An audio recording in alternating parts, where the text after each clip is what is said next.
Hey, How's everyone doing today? Guess wins don't get much better than the last one. I mean, I guess talk about what that victory meant to you.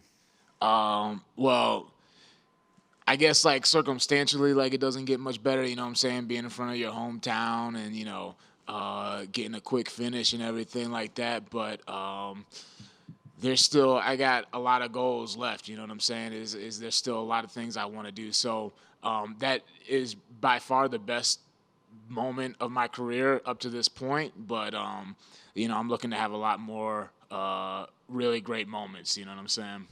Was it almost obviously that is the ideal scenario, is like throw one punch and be done, but like the whole build up and then the fight be over like that, did it almost feel like where's the release I'm supposed to get here from all the training? Oh no.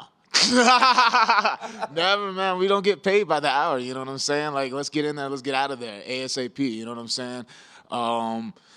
That was a situation. I know he said that the crowd didn't get to him, but I think the crowd shook him up a little bit. He was a little bit reckless. You know what I'm saying? I'm sure he was planning to put pressure on me, but I think he was a little bit reckless. And at this level, you know what I'm saying? Like one lapse of judgment, and it's a wrap. You know what I'm saying? So for me, you know what I'm saying? I went out there, I did my job, I took no damage. You know what I'm saying? I did it in front of my home crowd. The whole place went absolutely nuts. Everything was perfect. There's nothing bad I can say about that fight. Maybe I got hit a little bit too much. You know what I'm saying? My defense wasn't super sharp in the first 10 seconds, but otherwise, yeah, there's nothing I can say negative about that experience. Nice. Quick turnaround. Were you hoping for quicker? I mean, 4 months, is that okay? Or were you? I gotta think you were fresh after that.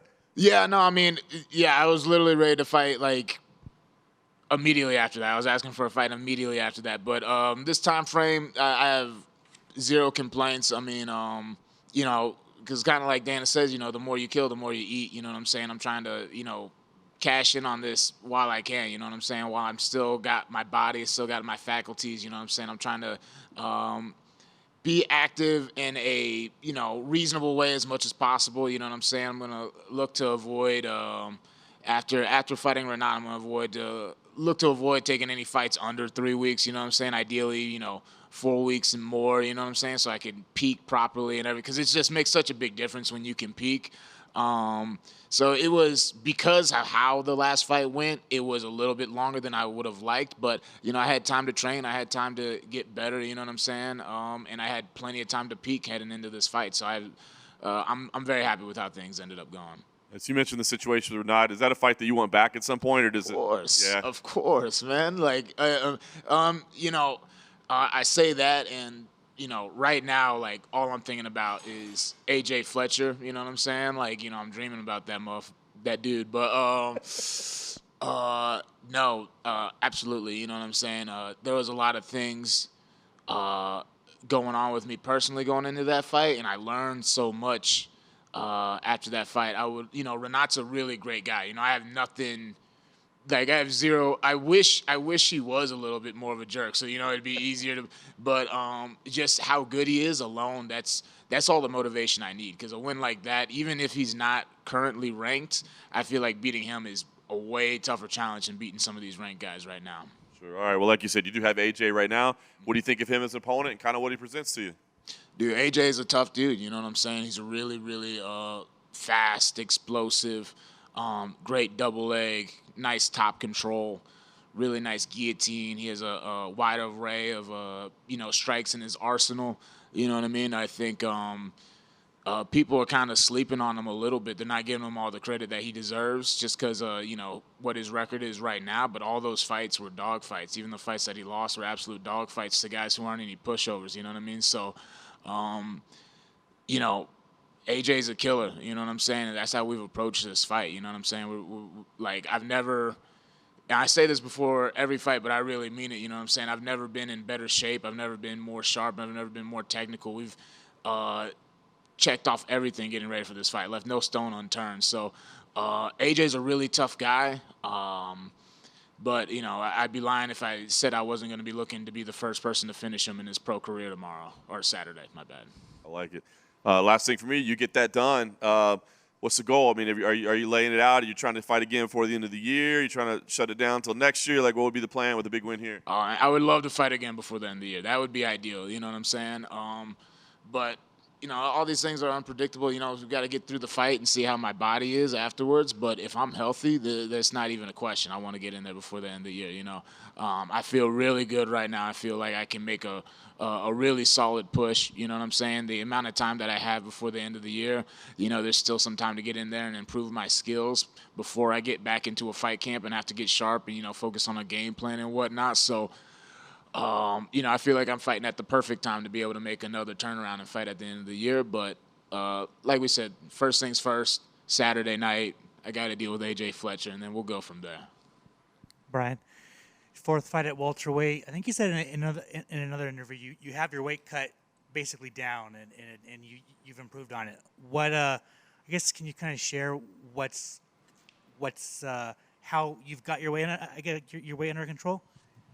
Well, I mean, my weight was never really like out of control. You know what I'm saying? I think, because I think the last fight, I was going into my weight cut with a lot of complacency. Because what a lot of people don't know is the fight before that, I got sick during my weight cut, and I got really, really sick, and like no one thought I was gonna make weight, and it seemed like a miracle that I made weight. So me not appreciating the fact that it was a miracle, I was like, in my head, I was like, yo, I can make, it doesn't matter what the circumstances are. My body's going to produce sweat, and I'm going to make weight no matter what. And I got a little complacent, and I did things like I didn't follow my normal weight cutting routine. And, I paid for it. You know what I'm saying? My body stopped cooperating with me during my last weight cut. And so, we've made notes of that, me and my team. No fan or every interview I do, what I'm saying, they're reminding me about that. And I did come in a little bit lighter coming into this fight. I came in, which is awesome because I feel stronger than ever. I feel like I have more muscle than I've ever had. But I came in a little bit lighter just to make it a little bit less stressful. I feel like even when I had my long hair, that was always the fallback. I'd be like, well, worst case scenario, I could cut my hair. It was always way too dramatic, always way too stressful. And so, we're kind of trying to come in a little bit lighter, make it a little bit easier. But we got our regiment that we're going to follow, and we're going to take care of it. No drama, no stress, make weight, and put that all behind us. Feels like every time you weigh in, social media is always like, they have like social media scientists, yeah, or social media doctors. They're like, yeah, this guy's having a weight. Yeah. Do you find it comical? Man, dude, what's wild about like being on this side of things, because you're a fan of sports your whole life. You know what I'm saying? And just from like being on the show to like actually being a fighter now and whatnot. It's crazy because you realize just how much BS is out there. You know what I'm saying? Like, you realize how much people like actually don't know what they're talking about. Like, because before you hear something, you're like, that makes sense. That sounds like an educated opinion. And then you're on this side of things, you realize, oh man, most of these people have zero clue at all what they're talking about. So, a lot of times I see things, I chuckle. You know what I'm saying? But I really don't spend a whole lot of time and energy on it because usually if they're talking about, if someone's really infatuated with like making weight and weight cutting, that's not really the conversation that I spend a whole lot of time reading, even if I wasn't a fighter, you know what I'm saying? So, it's just ironic just all around, just watching opinions from people who have no idea what they're talking about, you know what I mean? And finally, there's two Ultimate Fighter winners on this card. You and Muhammad Usman. Yeah. Who's the better tough winner? Come on, man. You know it's me. All respect to my boy. You know what I'm saying? But come on, man. I'm the most exciting prospect to come off of tough in forever. You know what I'm saying? I'm just gonna keep on pushing that. It still drives me crazy how often people say I'm a veteran of the Contender Series, and they're robbing me of all the, all the weight cuts and all the, the grind of being in the house. I'm like, no, I won the Ultimate Fighter. And, I still don't think, winning that show gets enough credit. And so, that's something I look forward to bringing some pride back to. I want people to understand is like, no, I was the Ultimate Fighter winner. The Ultimate Fighter is for real. But yeah, no, I think it's interesting too because if you count my Ultimate Fighter fights, I think this fight. Don't quote me on this. You might have to look this up and fact check me. I think when I went on Saturday, that'll make me the most winningest fighter in the Apex. I don't know. I could be wrong on that, but if you include my tough fights, I think that's a fact. So shout out to Tough. And then I guess on this last season of Tough, I Yeah. mean, what were your thoughts on it? Like, do you think it was a disservice to the prospects having to fight all these veterans? Dude, it was. I mean, it was definitely because a lot of those fights were close, but it's like they're literally fighting guys who are like some of those guys had like winning records in the UFC. You know what I'm saying? Like they weren't fighting like my season, and we've had a lot of guys. A lot of guys have had a lot of success since the show. Like Petrosky, he's killing it. Dan, who's fighting this weekend. Brady.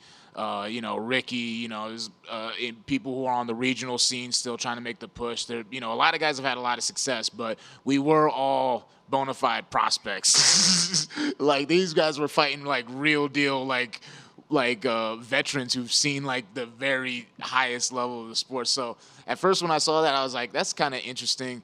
You know what I mean? And then, yeah, I don't want to say it's a disservice because at the end of the day, we're fighters. You know what I'm saying? It's like if you're on something like the Ultimate Fighter, you got to be able to beat this guy. If you want to be in the UFC, you have to be able to beat this guy because you're going to fight this guy anyways.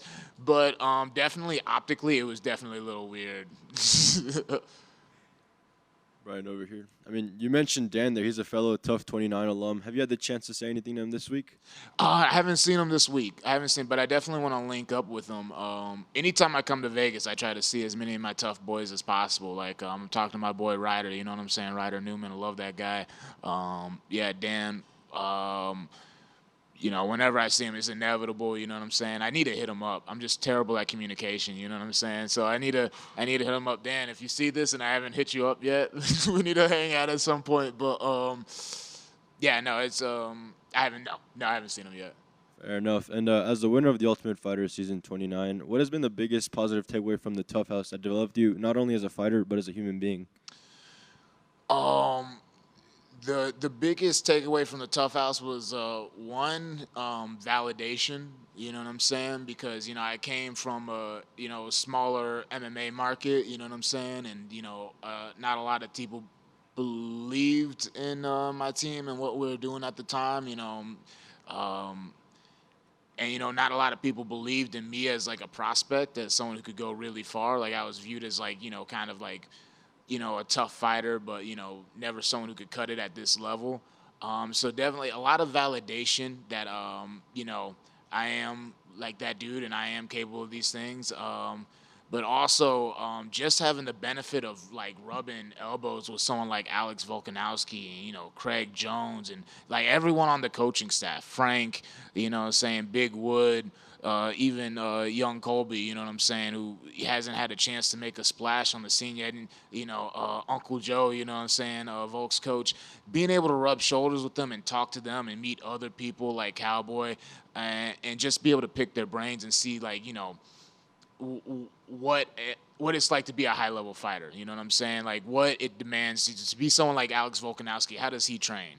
Okay, how is that different than how I train? You know what I'm saying? How does he go about his day? How is that different than how I go about my day? So seeing stuff like that, that really benefited me as well. I say more than because, a lot of people think you learn so much. They don't realize how short the show is.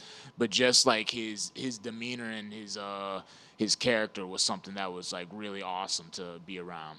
Have you stayed in touch with Volkanovski and his team since then? We shoot messages back and forth every now and then. Once again, I'm terrible. Like what I'll give Volk credit for is if I message him, he will message me back. You know what I'm saying? I'm just a terrible communicator. You know what I'm saying? And we live on different sides of the world and different time zones. It's like if I need advice on anything, I can message any of those guys and they'll always respond back with an answer. That's always very helpful. So much love to those guys.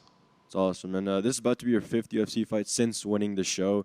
What do you think you'll be in your career point a year from today?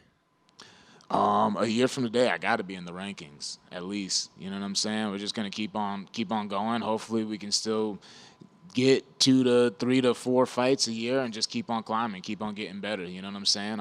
I'm young, I'm healthy. You know what I'm saying? I'm starting to really hit my stride as a fighter. I'm like getting to different levels. You know what I mean? So I just want to keep on pushing and just take it as far as we can. You know what I mean? And depending on if they return to Charlotte or not next year, and obviously the time frame, I mean, I'm sure you'd love to headline a Charlotte event soon. Man, listen, they cannot have a Charlotte card without me, brother. You know what I'm saying? There's no way. That's a gigantic missed opportunity. You know what I mean? And to headline that's, you know what I'm saying? There's only so many ways you can go up from the last fight. You know what I'm saying? Last time I was the second fight on the prelims. You know what I'm saying? The second fight on the card, period. Then we go up to headline, you know what I'm saying? And then we go to making it a major event, you know what I'm saying? So big pay-per-view event or whatever, you know what I'm saying? So, yeah, no, that would be incredible. But, yeah, if they have a Charlotte card and they don't have me on there, that's a crime, you know what I'm saying? That's an injustice, you know what I mean? Thank you. Bryan, what's up? What's happening, brother? Just got one question. On the last card you were on, you and Ian Gary kind of had an action, and there was a lot on his end on social media that he posted about it, and I just kind of want to get your side of the story. Man, Ian, what a guy, you know what I'm saying? And, you know, hats off to him. He's doing great right now, you know what I'm saying? He's doing everything he's supposed to do. He looks really impressive. And honestly, I don't even want to spend too much energy even talking about this guy, you know what I'm saying? Just because he's made it clear that, you know, he doesn't intend to fight anyone below his ranking, which I understand, you know what I'm saying? That makes a lot of sense. And right now I'm below his ranking. So, yeah, I'm trying to not give that as much energy, you know what I'm saying? And, you know, if he does what he says he's going to do, you know what I'm saying, which is to get to the top, I'm going to get to the top. I know I'm getting to the top, so it'll be inevitable, you know what I'm saying? And then when that matchup eventually happens, it'll be the build-up for it will be tremendous, you know what I'm saying? It'll be something else. But, yeah, right now, yeah, I don't even really want to – I've already talked about him too much. All right, thank y'all.